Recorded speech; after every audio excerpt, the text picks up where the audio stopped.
You are now listening to the Life in Football podcast. Check out the new website, lifeinfootball.com. Once again, the website is lifeinfootball.com. Thanks for listening.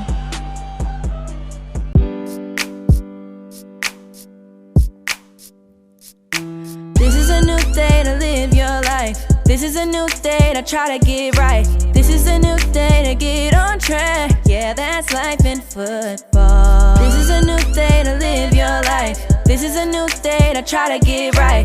This is a new day to get on track. Yeah, that's life in football. It's life in football. We are life in football.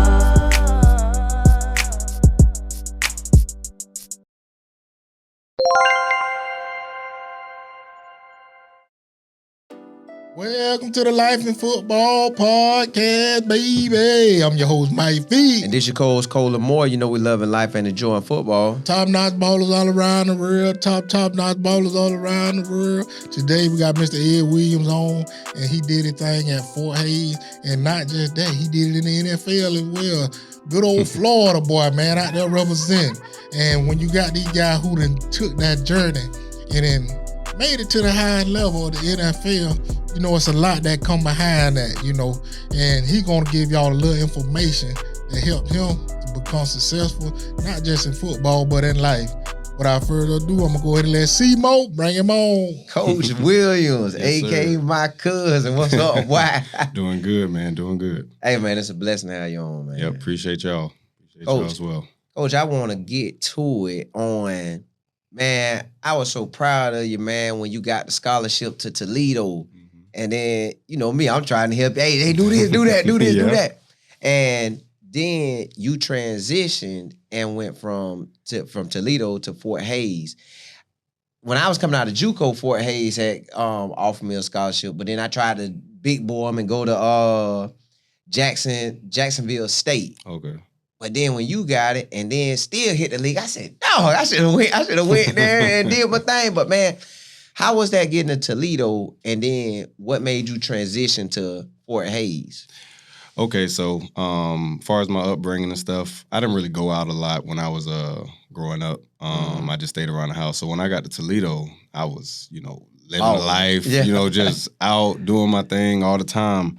And they caught up with me. I didn't know how to handle it. I didn't never drink or smoke, but Right. I just was always out, thinking that I could go out, stay up late, go to practice, do all this stuff, and Right. it just wasn't, you know, giving me the same results as it did in high school. Right. And it ended up kicking me in the butt. I ended up getting a foot at Toledo, so I came back home, had to regroup. Right. You know what I'm saying? I went to USF for a little bit for a semester, and I just wanted to kind of spread my wings out again. The reason why I Right. went to Toledo is because I wanted to just kind of branch off from, you know what I'm saying, everything I knew or everything that everybody that knew me. Right. I just wanted to start my own fresh start. So I just chose to take my talents to Fort Hays State, where the coach, he tried to recruit me out of high school, and sort of like you said, you tried to big boy him. Yeah. I was like, man, I ain't going no D2. Right. So a friend of mine had told me about Fort Hays and said that his son was there. And I was like, okay, well, that's cool. Like, can I go to the league from there? And he was Yeah. like, man, we just had a kid that went to the league from here. So I was like, well, as long as I can go to the league from there, I'm going to go. Right. And man, it was a crazy transition, seeing like the facilities and stuff like that. But Yeah. I was like, man, as long as you got a gridiron, like, let's go. Yeah, like let's get it. at this point, I put myself Right. at this place, so I got to deal with what I got to deal with now. But hey, just throw me the ball, Get you in and there. I'm gonna do what I got to do. Man, when you actually got to make it to the league, man. Again, I was happy for. I'm like, dog, Yeah. cuz they hit the league. I said, dog, I should have stayed there. I should have took my scholarship and dipped. But man, how did that feel? Like you actually wearing that green and gold out there, or green and yellow. Yeah. But you out there Yeah, getting it. Like you accomplished the goal. yeah. I mean, it was a blessing. I mean, definitely watching my brothers and stuff like that. I always, you know, growing up, definitely like looked up to them. Looked up to my father as well, but he was more of a basketball guy. Yeah. But just watching my brothers play football and seeing how good they were, and when their goals kind of got to the college level, I was like, well, man, I'm gonna hold the torch. Yeah. Like, if you got this far, like, I'm gonna represent. So when I got there, I was just like, I just got to represent for the family, represent for everybody, and also for myself. Like, this is how I got to make a living. Right. You know what I'm saying? Because, besides this, I got to go back to school, get my degree. But right now, like, they're going to pay me. Yeah. You know what I'm saying? Like, I got to go do what I got to do. Yeah. But it was love, man. Far as just walking on the field, seeing all them guys that it's like, man, is this for real? Like, you know what I'm saying? Like, and it's like, like, and when you get there, it's like, throw me the ball. Like, they want to go. So, the moment lasts for a little bit, but, it was really time to go at that point. Yeah. Now, I hear you talking about your brothers and your dad. Yeah. Talk a little bit about how it was for you growing up, even your mom. Like, who helped you to become the person that you are today? Everybody. Honestly, man, growing up, I was soft as cotton. I won't even lie to you. Like, I was scared to hit. Didn't want to get out there. I was more of a basketball guy. Like I said, my dad was a basketball player, so I kind of believe more into basketball. My brother and them, they'd run through a wall.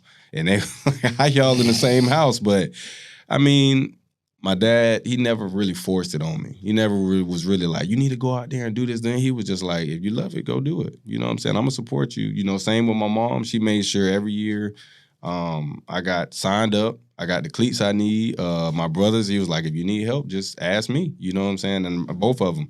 But just, man, all my family, like, they was all football players. Like, everybody, I'm like, man, I can't be the only one that ain't really doing it. Like, the Moore's doing it. Like, I got to do it. I got to represent. So I just stuck with it. And like I said, my brothers played football, so everything that they, did, I tried to do better than everything they didn't do, I tried to do. So I had a good, foundation. So anything I needed, I can't never say I was the type that, man, I had to, help my mom with this, or I had to come, man, I had all the tools growing up. So it wasn't no excuse. But at the same time, it was a lot of weight. Like, hey, man, your dad is this. Your brothers are this. So you got to be somebody. So it was a lot of pressure with that too. But, it helped me get there. Now, see, what I got to, know far as with you, I hear you talking about your family and, that dynamic. But, like, could you just give a little information out to the younger kids who may be in that same kind of aspect of how you were, all the family, and just give them a positive message about, just, bearing down, making it through, and just something that can probably inspire them, for us coming up and trying to play sports. Yeah, you mean far as just coming from like a humble beginning, or coming from like something that, you already kind of in a situation where both. Yeah. Well,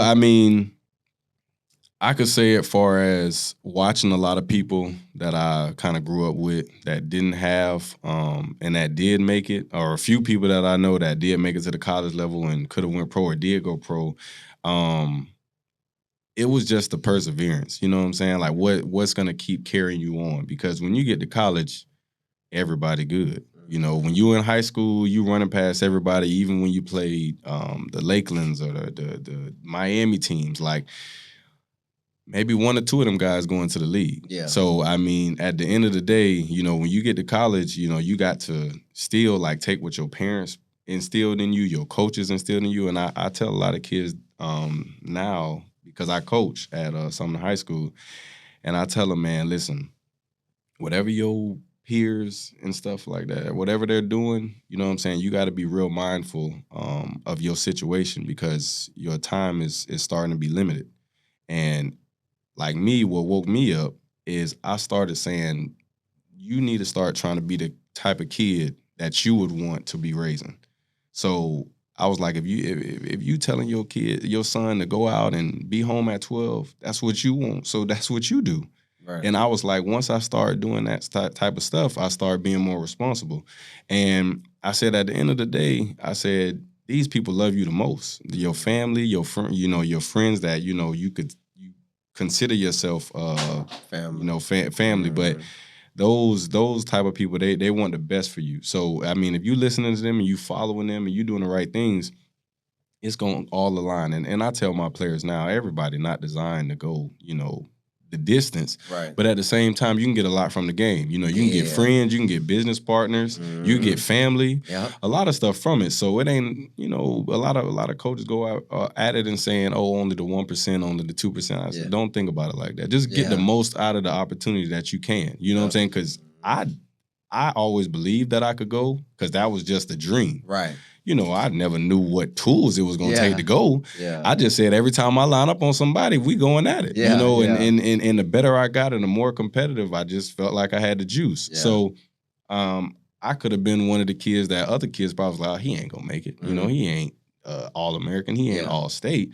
But I just kept going through it and kept going through it. So, I mean, like the biggest message is just to stick with it and just kind of follow the right path. A lot of people get distracted when they get to college, you know, and things happen. I got a second chance. Right. And that could have been because of my foundation. A lot of people don't get that second chance because you might not have that foundation. You might not have that support system or whatever. So that's why I did get back into coaching, just for those kids that didn't have that support system or that foundation. I could tell them like, hey, you may only get one chance.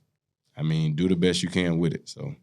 And I was going to ask you, based by that, like, what made you know that you wanted to coach? Like, because you could have did anything. What made you say, hey, that is the avenue I want to go? Well, it actually started like my senior year at Fort Hayes, and I was kind of going through agents, and a couple of my agent was like, oh, well, what do you want to do? And he was like, well, I know what kind of beginning you came from. You know, your parents kind of were, you know, in good position.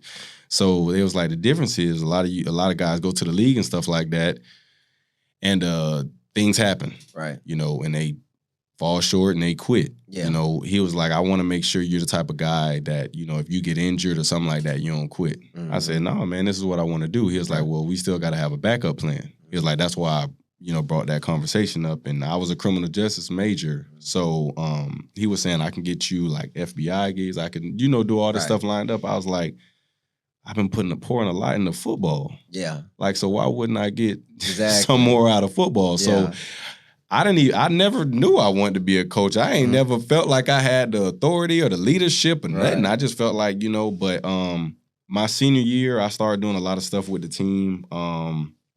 I started a little group thing where I said, Coach, listen, a lot of these younger players, they don't see football the way y'all see football.